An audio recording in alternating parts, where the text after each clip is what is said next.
नमस्कार, स्वागत है आपका एस्ट्रो योगी के हिंदी यूट्यूब चैनल पर। मैं गगन मनोचा आप सभी का तहे दिल से अभिनंदन करता हूं। आप सभी जानते हैं भारत में लोग गणेश चतुर्थी को बड़े उत्साह के साथ मनाते हैं। इस साल यह पर्व 10 सितंबर को मनाया जाएगा। 11 दिनों तक चलने वाले इस उत्सव का समापन 21 सितंबर को होगा। इस दिन भगवान गणेश की पूजा की जाती है।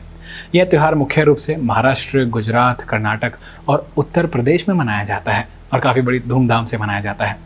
बहुत सारे लोग इस त्यौहार के दौरान भगवान गणेश की मूर्ति को अपने घर लाते हैं। लेकिन क्या आप जानते हैं किस तरह से भगवान गणेश की मूर्ति की स्थापना करनी चाहिए ताकि आपकी सभी मनोकामनाएं पूर्ण हो सकें? तो आइए जानते हैं आज गणेश चतुर्थी से जुड़े कई सवालों के जवाब ज्योतिषाचार्य आचार्य सार्थक जी से।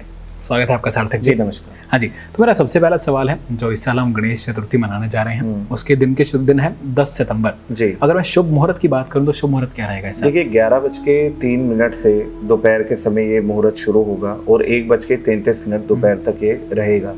इस अवधि के अंदर आप अगर गणेश जी की प्रतिमा की स्थापना करते हैं, घर में विधिवत स्थापना करते हैं, तो आपको निश्चित तौर पे इस गणेश चतुर्थी का फल आपको अच्छा प्राप्त होगा। बाकी ये होता है, देखिए ये सामान्य मैंने आपको मुहूर्त बताया है।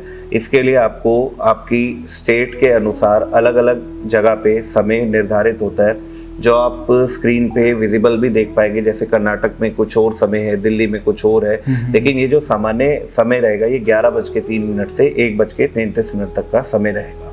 ठीक है, तो मैंने आज एक बड़ी हैरान वाली बात सुनी कि गणेश चतुर्थी के दिन चंद्रमा को नहीं देखना चाहिए जी। ऐसा क्यों? देखिए इसके पीछे एक पौराणिक कथा है जिसका वर्णन मिलता है।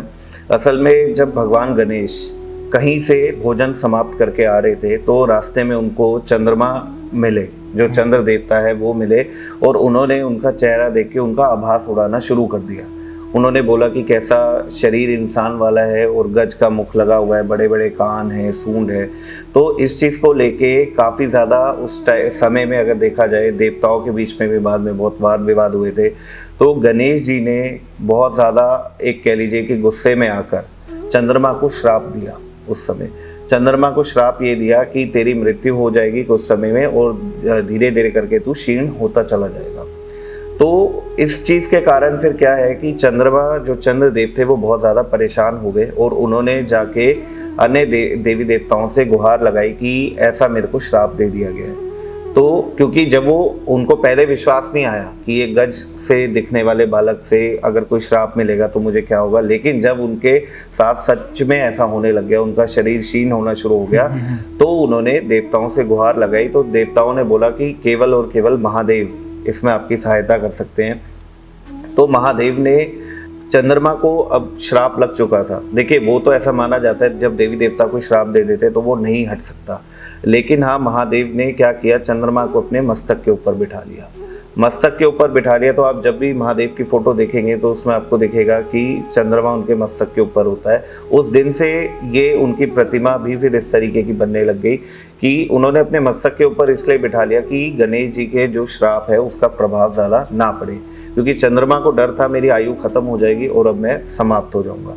फिर उसके बाद क्या हुआ, देखिए जो श्राप दिया था, क्योंकि भगवान गणेश बहुत शक्तिशाली देव है हमारे, तो श्राप का असर तो रहा। अब क्या होता है, जैसे ज्योतिष शास्त्र में हम मानते हैं कि चंद्रमा 15 दिन शुक्ल पक्ष होता है, 15 दिन कृष्ण पक्ष होता है, तो कृष्ण पक्ष में उसकी पावर क्षीण होती चली जाती है। इसके पीछे यही रहस्य है।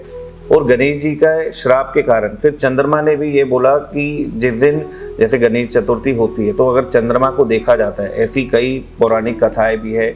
महाभारत के टाइम में भी ऐसा हुआ था। भगवान कृष्ण ने जब चंद्रमा को देख लिया था गणेश चतुर्थी के दिन, उसके बाद उनको नुकसान झेलना पड़ा था। और रामायण में भी ऐसी कथाएं मिलते हैं, तो कई पौराणिक ग्रंथों में इसका व्याख्यान मिलता है। तो इसलिए कहा जाता है अगर आप गणेश चतुर्थी के दिन चंद्रमा को देख लेंगे, आपके जीवन में समस्याएं, मुसीबतें आना शुरू हो जाती है, आपके मान सम्मान में गिरावट आती है।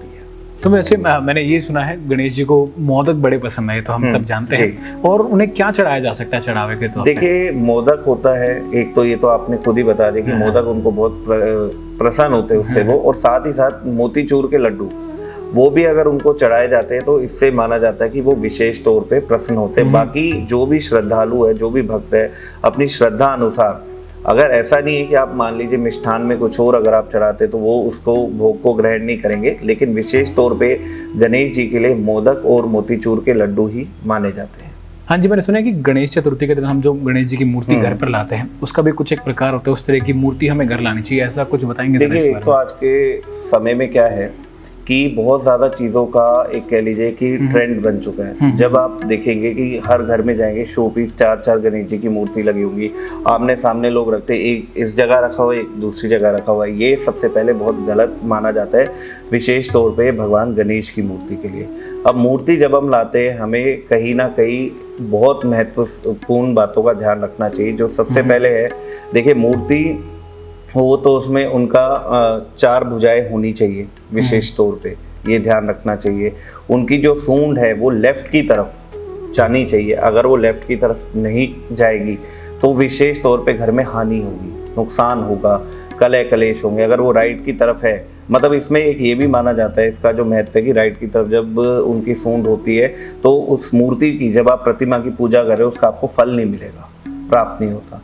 मतलब हाँ, जो गणेश जी की सवारी है वो ज़रूर होनी चाहिए। जो चूहा माना जाता है गणेश जी की सवारी, वो होनी चाहिए। एक दंत उनके हाथ में ज़रूर होना चाहिए। तो कहीं ना कहीं ये विशेष चीज़ें हैं जिनका आपको ध्यान रखना होता है। और कई तरीके हैं गणेश जी की मूर्ति को घर में रखने के। जैसा मैंने बताया, एक साथ कई सारी मूर्ति नहीं होनी चाहिए। अगर वो होंगी तो विशेष तौर पे घर में नुकसान होता है। और साथ ही साथ आपको क्या ध्यान रखना चाहिए, गणेश जी की प्रतिमा जब भी आप घर पे रखते हैं, उसका जो फेस होता है वो नॉर्थ की तरफ होना चाहिए। क्योंकि नॉर्थ में ऐसा माना जाता है, कैलाश पर्वत है, उनको अपने माता पिता को देखना बहुत ज़्यादा अच्छा लगता है। तो ये कुछ छोटी छोटी बातें हैं, लेकिन ये बहुत महत्वपूर्ण बातें हैं जिनका हम अक्सर ध्यान नहीं रखते। अगर हम इसका ध्यान रखेंगे तो विशेष तौर पे लाभ होगा। क्योंकि लोग क्या करते हैं, देखिए कि मैं गणेश जी को मानता हूँ तो वो 4-4, 5-5 प्रतिमाएं घर में रख लेते हैं। वो गलत होता है। कहीं ना कहीं इस चीज़ का ध्यान रखना चाहिए।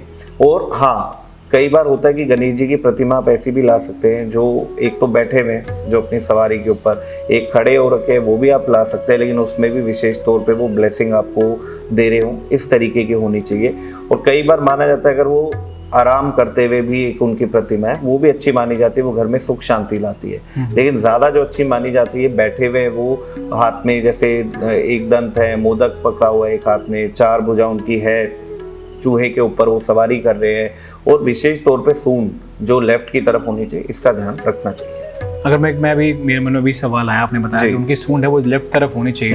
मैं अगर ये अपने एस्पेक्ट से बात करूं, लेफ्ट होनी चाहिए या उस मूर्ति के एस्पेक्ट से लेफ्ट की तरफ होनी चाहिए? मूर्ति की तरफ से, मतलब जैसे फॉर एग्जांपल ये मूर्ति है तो मूर्ति का फेस उस तरफ है तो सूंड इस तरफ जाए, लेफ्ट तरफ होनी चाहिए। वो तभी आपको उस पूजा का फल मिलता है। ठीक है। तो अगर मैं बात करूं मूर्ति स्थापना की, जी, मूर्ति सब ले आते हैं, अच्छा आशीर्वाद प्राप्त करते हैं, लेकिन मूर्ति स्थापना के कुछ एक स्टेप बाय स्टेप, कुछ एक पूजा करने का तरीका कुछ देखिए, बताएंगे? पूजा करने के बहुत सारे तरीके होते हैं। सबसे पहले तो ये है कि आज के टाइम में देखिए क्या होता है कि वही ये लोग विशेष तौर पे मुहूर्त का ध्यान नहीं देते।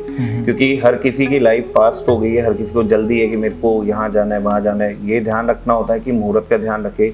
कपड़े जो होते हैं विशेष तौर पे आपको डालने होते हैं लाल या पीले रंग के वस्त्रों का प्रयोग करना चाहिए जब गणेश पूजा आप कर रहे हैं। साथ ही साथ जब आप मूर्ति लाते हैं, एक तो वही है कि उत्तर की तरफ उनका फेस होना चाहिए। एक स्टूल के ऊपर या एक ले लीजिए कि पटरा बना हो, उसके ऊपर आप लाल कपड़ा बिछाएंगे, वहाँ पे मूर्ति को विधिवत स्थापित करेंगे। गणेश के मंत्रों का उच्चारण करना चाहिए उस टाइम में। उनको हल्दी अर्पण करनी चाहिए, उनको शहद अर्पण करना चाहिए, उनको दही अर्पण करनी चाहिए, इत्र उनको चढ़ानी चाहिए, मोदक अर्पण करें। तरह तरह के ऐसे जब आप प्रोसीजर करेंगे, उनको जल का जो है कि जल अमृत जो होता है उस वो उनको अर्पण करना चाहिए।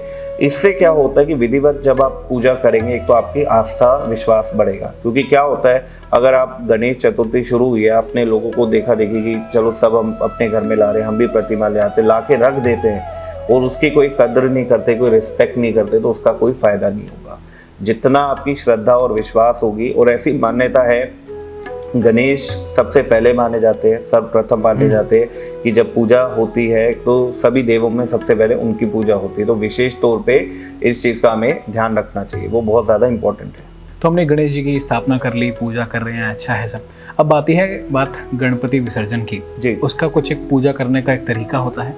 जी, देखिए ये प्रक्रिया एक कह लीजिए कि इस प्रकार से होती है। जब आप विसर्जन करने जा रहे हैं, सबसे पहले तो जब उनको विसर्जन किया जाता है ढोल नगाड़ों के साथ किया जाता है।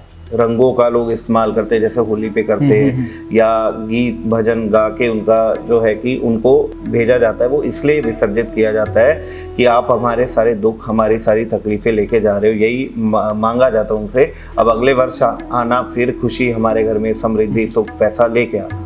तो इन चीज़ों का विशेष आपको ध्यान रखना चाहिए। लोग क्या करते हैं, देखिए कि जैसे अब वही देखा देखी जो करते हैं लोग, वो गलत करते हैं कि आपने मूर्ति जैसे ले तो आए, अब कुछ लोग विसर्जित ही नहीं करते। अच्छा। ये भी करते, और वो क्या होता है, आपका जो भी दुख तकलीफ है वो क्या होता है, एक प्रोसीजर ये माना जाता है कि गणेश जी जितने दिन आपके घर में रहेंगे वो नेगेटिविटी एब्जॉर्ब करके ले जाएंगे। लेकिन लोग कुछ क्या करते हैं, वो मूर्ति रखे रखते हैं, तो वो नेगेटिविटी वहीं की वहीं रहेगी। तो विसर्जित जरूर करना है, लेकिन बाकायदा रिस्पेक्ट के साथ और इज्जत के साथ, जैसे ढोल नगाड़े बजा के, रंगों के साथ खेल के, अपने पूरे जो भी आपके फैमिली मेंबर्स हैं उनको बुलाइए, प्रसाद बांटिए। इस तरीके से जब आप विसर्जित करेंगे तो विशेष तौर पे फल मिलता है। आखिरी सवाल मैं जानना चाहूँगा कि गणेश उत्सव के दिन मतलब किन बातों को ध्यान में रखना चाहिए कि ये सब करना है, ये सब नई चीज़ें नहीं करनी चाहिए? देखिए, हमारे शास्त्रों में जो वर्णन मिलता है उसके अनुसार अगर देखा जाए, आपको उस दिन स्पेशली जो है प्याज, लहसुन, इन चीज़ों का इस्तेमाल नहीं करना चाहिए। आपको साफ सुथरा रहना चाहिए, मन को भी, शारीरिक तौर पे नहीं, मन को भी अपने साफ सुथरा रखना चाहिए। जो प्याज और लहसुन की बात है, पूरे 11 दिन नहीं इस्तेमाल होने चाहिए। हाँ, अगर देखिए नहीं इस्तेमाल करेंगे तो वो अच्छा है। हर किसी का देखिए आज के टाइम में अलग अलग लाइफस्टाइल है, लेकिन जितना आप सात्विक तरीके से चलेंगे उतना आपको इन चीज़ों का फल मिलता है। क्योंकि क्या होता है आज के टाइम में, देखिए जैसे जब नवरात्रि उत्सव भी आते हैं, कुछ लोग फॉलो करते हैं इस चीज़ को, कुछ लोग नहीं करते, तो वो कहीं ना कहीं हमारी गलती है। बाद में हमें लगता है कि हमने पूजा पाठ की लेकिन हमें फल नहीं मिला, उसके पीछे कारण यही होता है। और विशेष तौर पे आपको ये ध्यान रखना चाहिए, जो मैंने स्टार्टिंग में बताया कि इस तरीके से प्रतिमा रखिए, इस तरीके से करिए, वो तो आपको फॉलो करना ही करना है। साथ में आपको जितना हो सकता है घर में नॉनवेज ना बने, ड्रिंक, स्मोक, ये सारी चीज़ें बंद होनी चाहिए। आपस में उस टाइम में विशेष तौर पे सबको एक साथ मिलके रहना चाहिए, मतलब झगड़े नहीं करने चाहिए, क्योंकि नेगेटिविटी हटानी चाहिए। और गणेश जी की प्रतिमा पे लाइट ज़रूर जलानी चाहिए। मतलब क्या होता है, लोग स्थापित तो कर दी, अब वहाँ पे लाइट नहीं जल रही, रात को अंधेरा है। तो ये सारी चीज़ें छोटी छोटी हैं, लेकिन ये बहुत महत्वपूर्ण होती हैं, इनका ध्यान रखना चाहिए। तो ये था मेरा आखिरी सवाल आपसे जी। तो ये थे गणेश चतुर्थी से जुड़े थोड़ी सी जानकारी। और आप भी अगर अपनी जिंदगी के लिए कुछ जानकारी चाहते हैं तो आप भी सार्थक जी से कनेक्ट कर सकते हैं, only on astro Yogi, your GPS for life. Astro Yogi, India's #1 live astrology app.